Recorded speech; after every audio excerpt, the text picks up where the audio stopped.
Hey everybody, how you guys doing? It is Sunday. I hope that you are enjoying your Labor Day weekend. I know it's a lot of games going on. Prairie View, I believe they beat TSU today in the Labor Day Classic. Woo! All right. And, I just hope everybody is enjoying their time. So last week I came to you guys to talk about Katherine G. Johnson, who was a hidden figure, and so I decided that every Sunday that I'm going to be coming to you guys with this knowledge.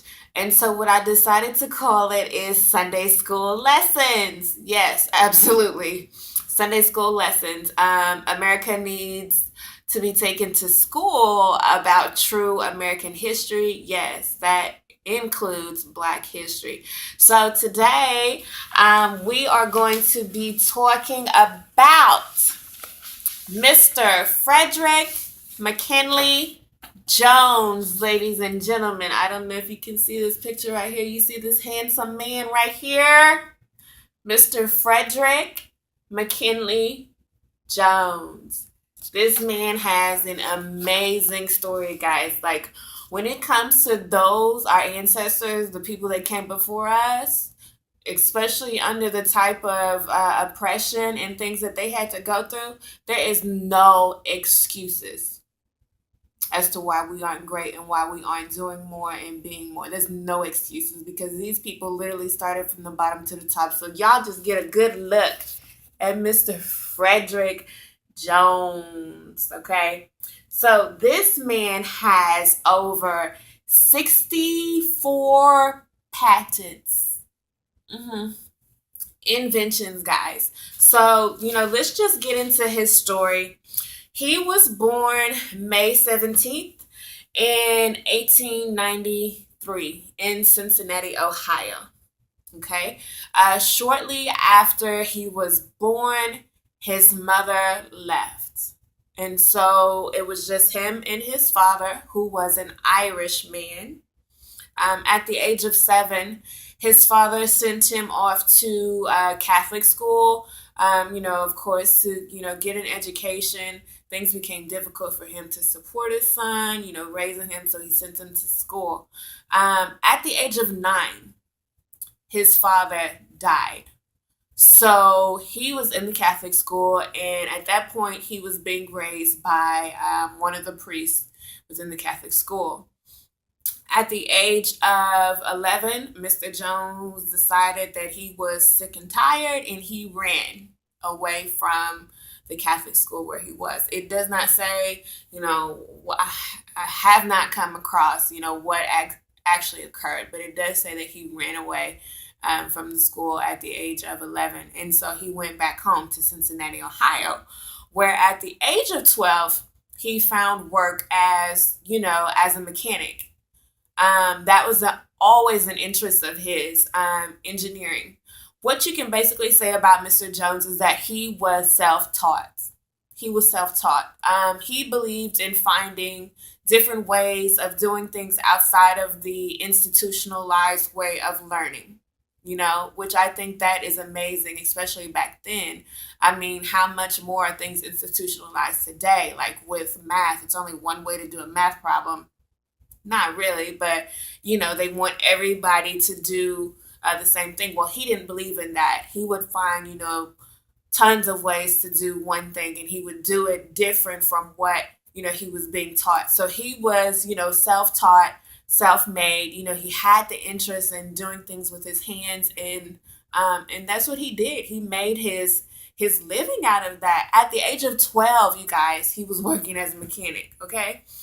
And so he was doing that and, teaching himself, engineering. So he would practice on literally everything, on people's cars, you know, um, just repairing and working with all kinds of things. He had a love and an interest for sports racing, and that I don't have any pictures of it. But guys, when I tell you to do your own research, I want you to do your research. So definitely go and find more about his interests and the impact that he had in sports racing as well. From the engines, like he created these special engines for the sports cars. So I mean, this man is amazing, guys. Um, so into his young adulthood, he he did uh, he serviced excuse me, he served in. I'm looking at this game. I'm a little distracted right now. I'm sorry, guys. It looks like UT just beat Notre Dame in the second overtime. Okay, boom, back. So yeah, he served in World War I, where at the time, he was, just serving as a soldier like everyone else. But when they found out that he could fix things, he became high demand. Like they had him all over the place, doing these types of things. And not only that, but then they had him teaching the soldiers, what it was that he knew. And, he was just big stuff. Mr. Jones was big stuff. He was a big deal, okay? And so after the war,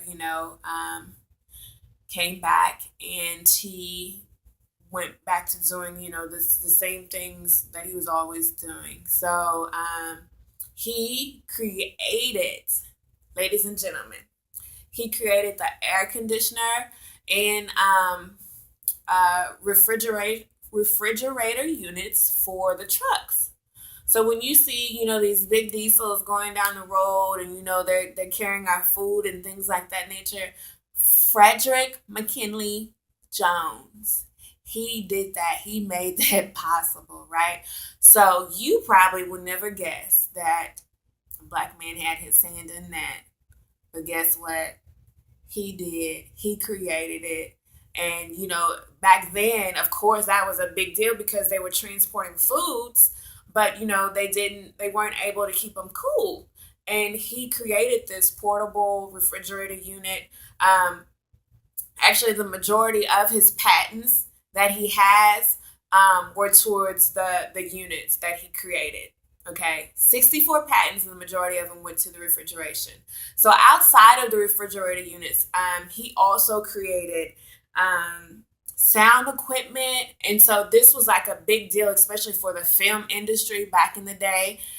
He also created the X-ray portable machine, as well as, excuse me, guys, the game is still going. Oh, I'm so distracted. I'm sorry.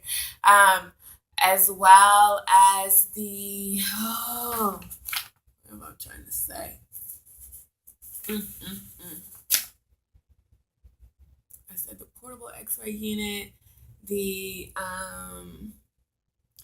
truck and the sound equipment. I did tell you guys about the engines already, so I believe that's everything. If I come back across it, I'll let you guys. But always do your own research because it's only so much I can give you guys, and I try to keep these videos to a minimum so that you're not bored. But this type of information just excites me. So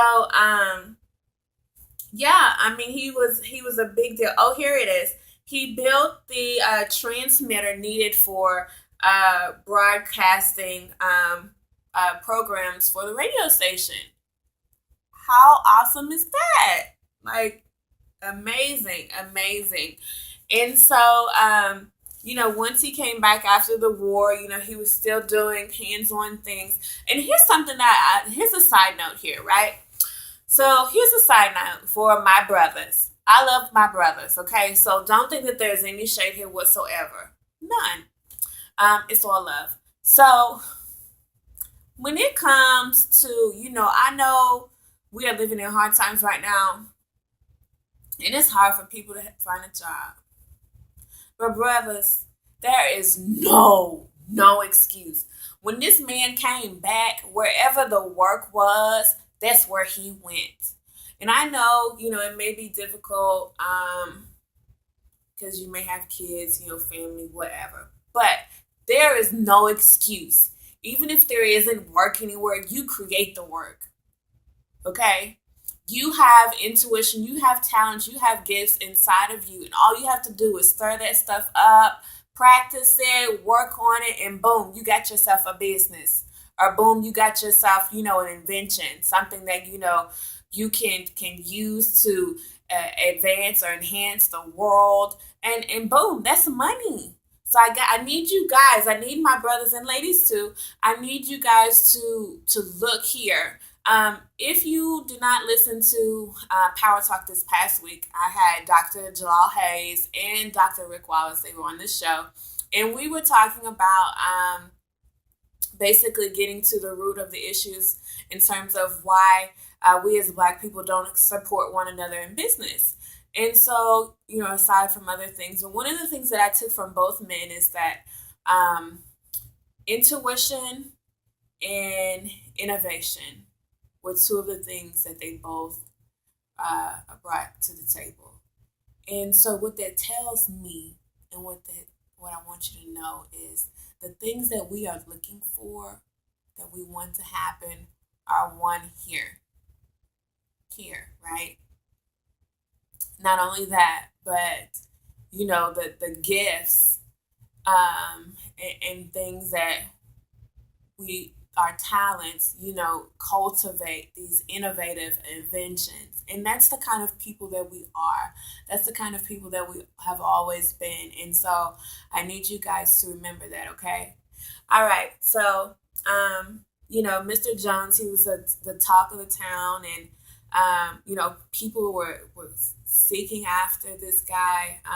One person in particular, Joseph A. Norman, had ended up going into business or into a partnership.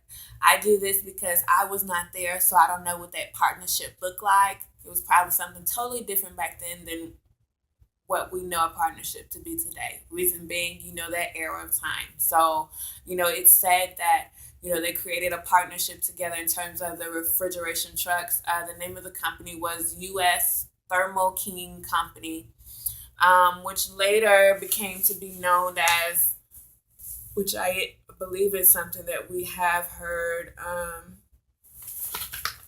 before. Thermo King. Thermo King is what it later came to, and then it ended up being worth millions of dollars, and they sold the company. But again, Mr. Jones just has an incredible, amazing story. He was the first African American man to be elected into the American Society of Refrigeration Engineers in 1944. Not only that, but he was the first African American to receive the award for National Medal of Technology. By the time he was awarded this, under the presidency of George H. Bush in 1991, he had passed away, and so his wife did receive the award on his behalf. But yes, this man just has an incredible story. Again, I have to show you this picture because I need you guys to get this image in your head.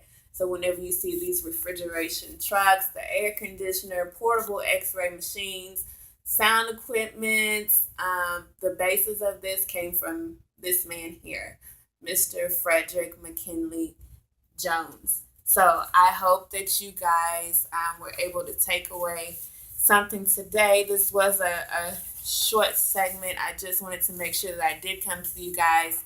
We are going to be doing this every Sunday. Again, this is your Sunday school lesson on true American history, because Black history is American history. And it's not just for us, but it's for America, period, because people need to know the contributions that were made for this country, that African Americans contributed in a major way to it. In a major way. And America needs to know that. I need you to know that. So I just want to encourage you guys to, do your own research, because these stories are empowering, and they are amazing. And, if they were able to do it back then under all the oppression and things that they were under, there's no reason why we cannot be doing the same things, if not even more. So again, hope you guys enjoyed it, and I hope you enjoy the rest of your Labor Day weekend. Bye.